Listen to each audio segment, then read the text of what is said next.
El archivo de las tormentas. Juramentada. Cuarta parte. Desafía. Canta principios. Capítulo 96.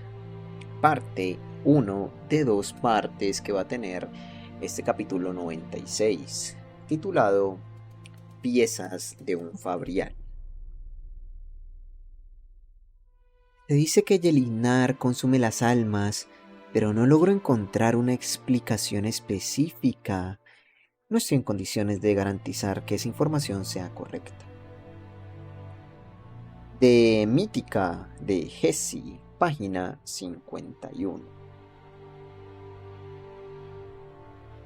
El día de la primera cumbre de monarcas en Urithiru, Navani hizo que cada asistente, por destacado que fuese, cargara con su propia silla. La antigua tradición alesi simbolizaba que todos los jefes aportaban una importante sabiduría al encuentro. Navani y Dalinar llegaron los primeros, caminando desde el ascensor hacia el salón de reuniones, cerca de la cima de Urithiru. La silla de Navani era sencilla pero cómoda, hecha de madera moldeada y con el asiento acolchado. Dalinar había querido llevar una banqueta, pero ella había insistido en algo mejor. Aquello no era una tienda de estrategia en el campo de batalla, y la austeridad voluntaria no iba a impresionar a los monarcas. Al final optó por una recia silla de grueso tocopeso con anchos brazos pero sin acolchar. Dalinar había pasado el ascenso callado, viendo pasar los pisos. Cuando Dalinar estaba turbado guardaba silencio, arrugaba la frente pensativo y a todos los demás les daba la impresión de estar enfadado. ¿Habrán podido huir, Dalinar?, le dijo Navani. Estoy segura de que sí. Elhokar y Adolin están a salvo en algún sitio. Él asintió. Pero incluso si seguían con vida, Kholinar había caído. ¿Por eso estaba tan atribulado? No, era otra cosa. Desde que se había derrumbado tras su visita a Aesir, parecía que algo se había partido en el interior de Dalinar. Esa mañana había pedido a Navani que presidiera ella la cumbre. Estaba muy preocupada por lo que le estaba pasando a Dalinar, y por Elhokar, y por Kholinar. Pero tormentas habían trabajado sin descanso para forjar la coalición. Navani no permitiría que se viniera abajo después de tanto esfuerzo. Ya había llorado una hija, pero luego esa hija había regresado a ella. Debía tener la misma esperanza con Elhokar, por lo menos para poder seguir actuando mientras Dalinar sufría. Dejaron las sillas que llevaban en la enorme sala de reuniones que tenía excelentes vistas a las montañas por las ventanas de cristal plano. Los sirvientes ya habían dispuesto refrigerios contra la curva pared lateral de la sala semicircular. El mosaico del suelo representaba el doble ojo del Todopoderoso, completado con las potencias y las esencias. El puente 4 fue pasando a la sala tras ellos. Casi todos traían asientos sencillos, pero el erdasiano había llegado al ascensor trastabillando bajo el peso de una silla tan grande, con incrustaciones de tela azul bordada y plata, que casi parecía un trono.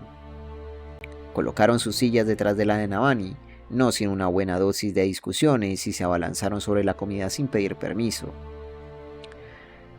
Para tratarse de personas que, básicamente, estaban a un paso de convertirse en portadores de esquirlada a ojos claros, eran una pandilla revoltosa y estridente. Fieles a sí mismos, los miembros del Puente 4 se habían tomado a risa la noticia de la posible caída de su líder. Kaladin es más duro que un peñasco lanzado por el viento brillante, le había dicho Teft. Kaladin es más duro que un peñasco lanzado por el viento brillante, le había dicho Teft. Sobrevivió al Puente 4, sobrevivió a los abismos, y sobrevivirá a esto. Navani debía reconocer que su optimismo era esperanzador. Pero si el equipo había sobrevivido, ¿por qué no había vuelto con la última alta tormenta? Tranquila, se dijo Navani, mirando a los hombres del puente rodeados de Risa Spring. Uno de ellos portaba en estos momentos la hoja de honor de Yeseresej. No habría sabido decir quién, porque el arma podía descartarse como una hoja esquirlada normal y se la iban pasando entre ellos para resultar impredecibles. No tardó en llegar más gente por distintos ascensores y Navani los observó con atención. La tradición de llevar la silla era en parte un símbolo de igualdad, pero Navani supuso que podría hacer deducciones sobre los monarcas a partir de los asientos que hubieran escogido. Ser humano consistía en buscar sentido al caos, significado a los elementos aleatorios del mundo. El primero en llegar fue el joven supremo asisiano. Su sastre había hecho un trabajo maravilloso ajustándole los ropajes reales. Habría sido muy fácil que el monarca pareciera un niño perdido entre el majestuoso gabán y el sombrero. Cargaba con un trono muy ornamentado, cubierto de chillones diseños asisianos, y sus principales consejeros le ayudaban a sostenerlo con una mano cada uno. El numeroso contingente se acomodó mientras entraban más delegados, entre ellos 3 representantes de reinos satélites de Aesir, el supremo de Emul, la princesa de Yesier y el embajador de Tashik. Los 3 portaban sillas que eran inferiores a la del supremo asisiano, pero por muy poco. Allí se estaba escenificando un equilibrio. Las 3 monarquías otorgaban la medida justa de respeto al supremo para no avergonzarlo. Eran súbditos suyos solo sobre el papel. Aún así, Navani debería poder centrar sus esfuerzos diplomáticos en el supremo. Tashik, Emul y Yesier se alinearían con él.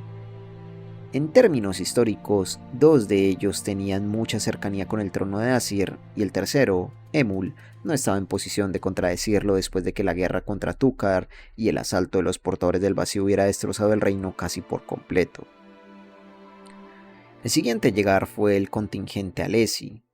Renarin, que parecía temeroso de que a su hermano le hubiera pasado algo, llevaba una silla sin ornamentar, tanto que Yasna lo superaba con su banqueta acolchada. Cuánto se parecían Dalinar y ella. Navani reparó irritada en que Sebarial y Palona no llegaban junto a los otros altos príncipes, pero en fin, por lo menos no se habían presentado cargando con camillas para masaje. Y Alai Sadeas se había saltado el requisito de llevar su asiento en persona. Un guardia lleno de cicatrices dejó en el suelo una silla lisa y laqueada para ella, de un vermellón tan oscuro que era casi negro. Sostuvo la mirada a Navani mientras se sentaba, fría y confiada. En teoría, el alto príncipe era Amaram, pero seguía en Tailenag, trabajando con sus soldados en reconstruir la ciudad, y de todos modos Navani dudaba mucho que Ialai le hubiera permitido representar a la casa Sadeas en esa reunión. Parecía haber pasado mucho tiempo desde que Ialai y Navani hacían corrillo en las cenas, conspirando para estabilizar el reino que sus maridos estaban conquistando. En aquella sala de reuniones, en cambio, a Navani le entraron ganas de coger a aquella mujer y sacudirla. ¿Es que no puedes dejar de ser tan mezquina ni un tormentoso minuto? En todo caso, como llevaba sucediendo ya mucho tiempo, los demás altos príncipes se alinearían con la casa Colin o la casa Sadeas. Permitir que participara Ialai era un riesgo calculado. Si se lo hubieran impedido, la mujer sin duda hallaría la forma de sabotear la cumbre. Aceptándola, con un poco de suerte empezaría a comprender la importancia de todo aquello. Por lo menos, la reina Fen y su consorte parecían entregados a la coalición. Dejaron sus sillas junto a la ventana de cristal, dando la espalda a las tormentas, como decía el chiste taileno. Sus asientos de madera con altos respaldos estaban pintados de azul y tapizados con un blanco náutico,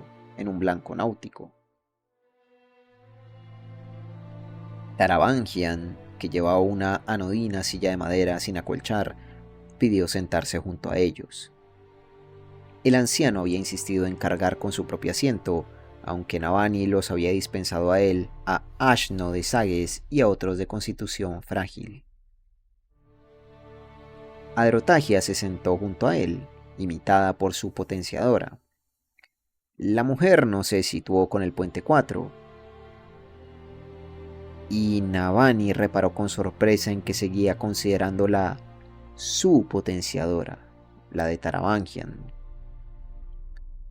La única otra persona destacable era Aunak, el embajador natano.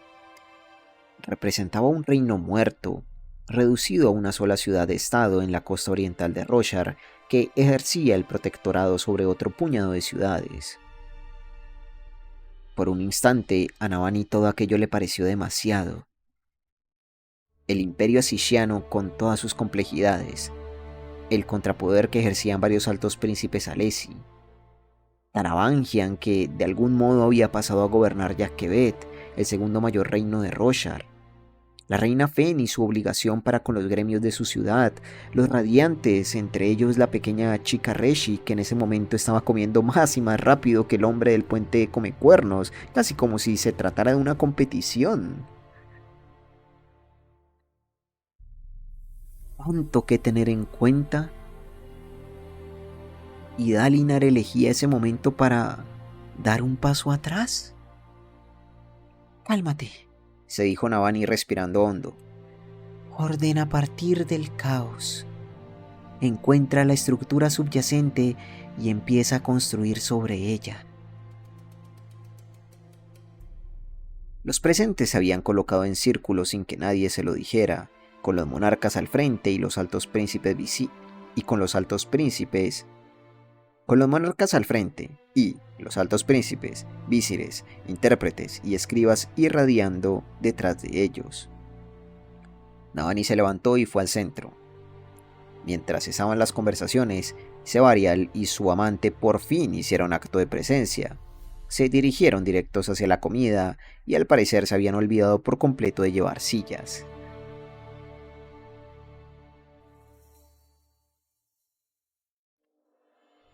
No sé de ninguna otra conferencia como esta en la historia de Roshar, dijo mientras la sala guardaba silencio. Quizá fueran habituales en los tiempos de los Caballeros Radiantes, pero sabemos a ciencia cierta que no ha sucedido nada similar desde la traición. Querría dar la bienvenida y a la vez las gracias a todos nuestros nobles invitados. Hoy hacemos historia. Y solo ha hecho falta una desolación para que suceda, dijo Sevarial desde la mesa de comida. El mundo debería terminar más a menudo. Vuelve a todos mucho más complacientes. Los distintos intérpretes tradujeron en susurros para sus patrones. Navani se descubrió preguntándose si sería demasiado tarde para hacerlo arrojar de la torre. Podía hacerse, ya que el lado recto de Uritiru, el encarado hacia el origen, caía a plomo. Podría ver a Sevarial precipitándose casi hasta el pie de las montañas, si quería. Estamos aquí para tratar del futuro de Roshar, dijo Navani con brusquedad. Debemos tener una visión y un objetivo comunes. Pasó la mirada por toda la sala mientras los asistentes meditaban. Hablará él en primer lugar, pensó al ver que el supremo de Emul se removía en su asiento.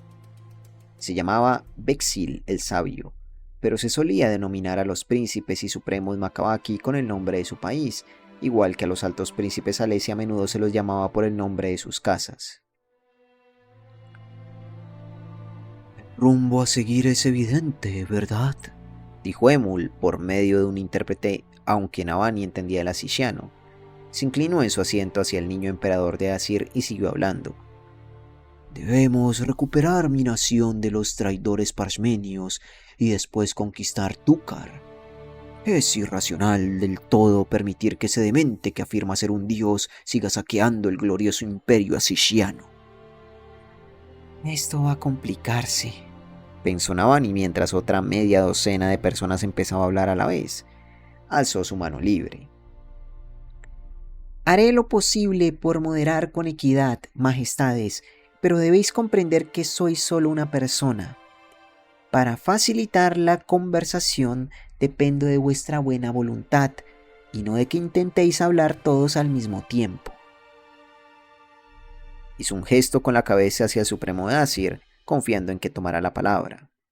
Una intérprete susurró las palabras de Navani en la oreja izquierda del Supremo, y entonces la visir Noura se inclinó hacia él y le habló en voz baja desde el otro lado, a todas luces impartiendo instrucciones. Querrán ver cómo se desarrolla esto, supuso Navani.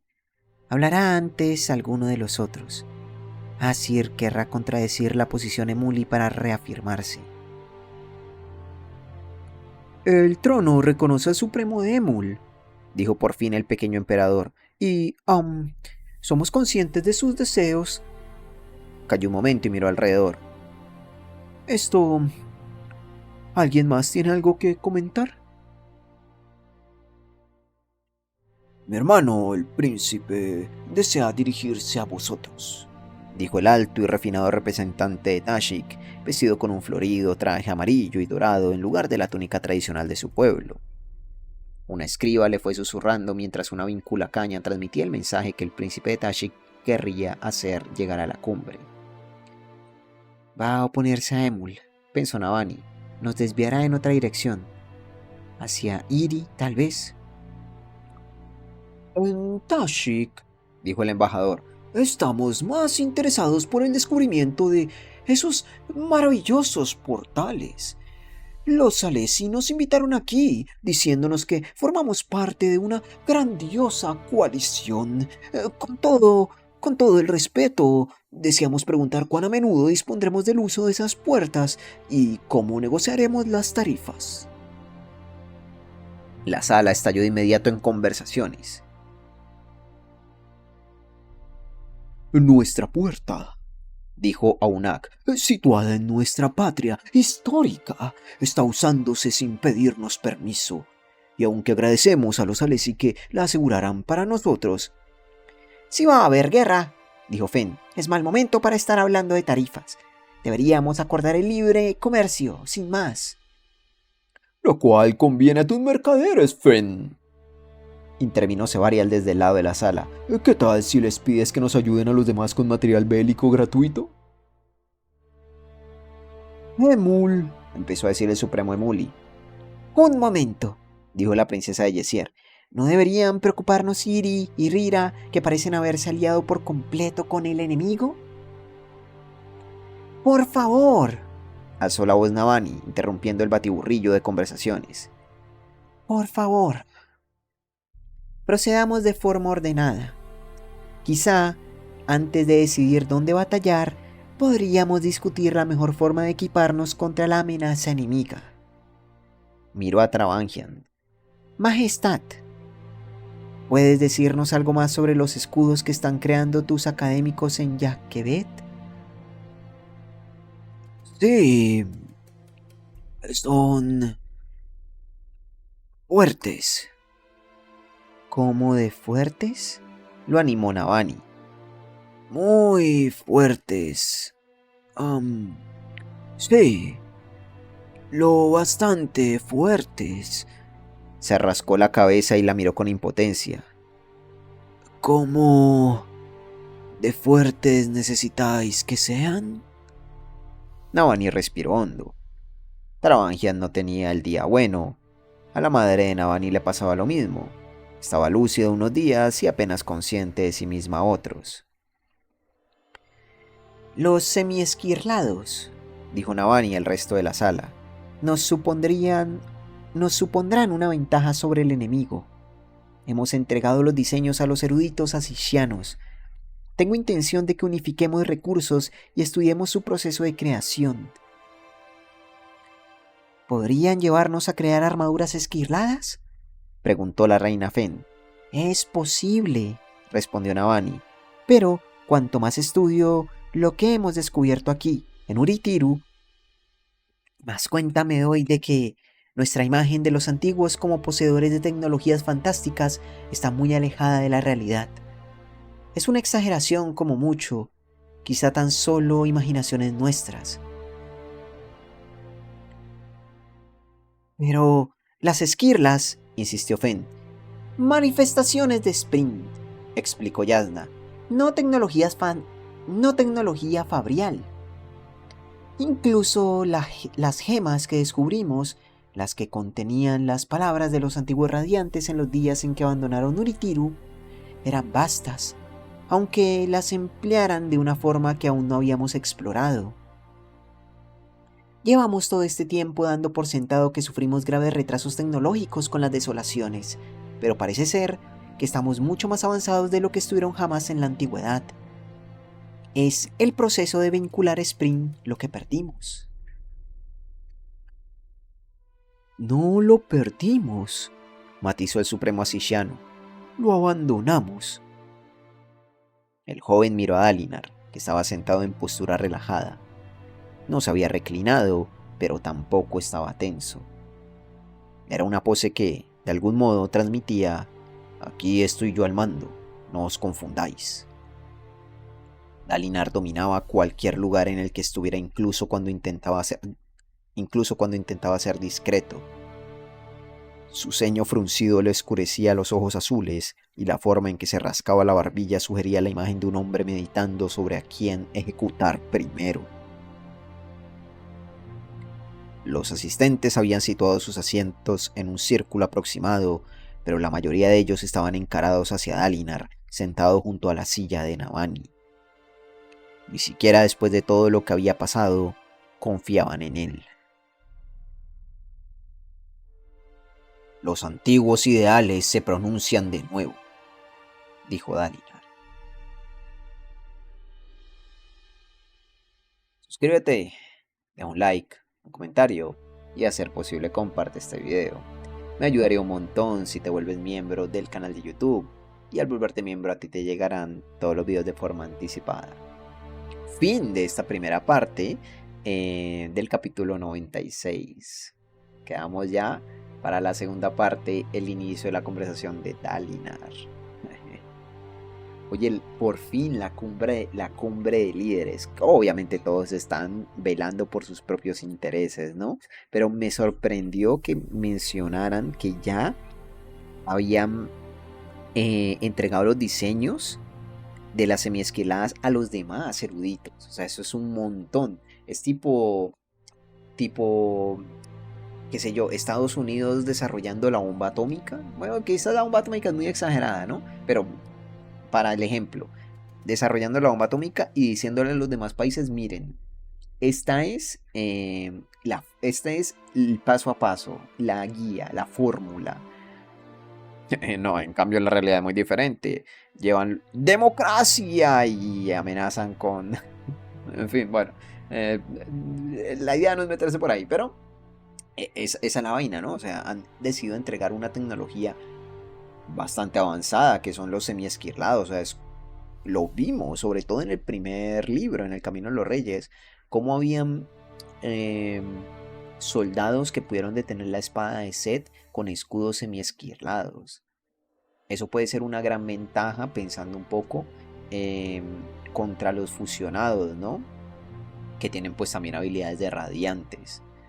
O ver, puede servir bien, ¿no? Ya no necesariamente un radiante contra un fusionado, ¿no? Puede ser un grupo de soldados equipados con semiesquirladas.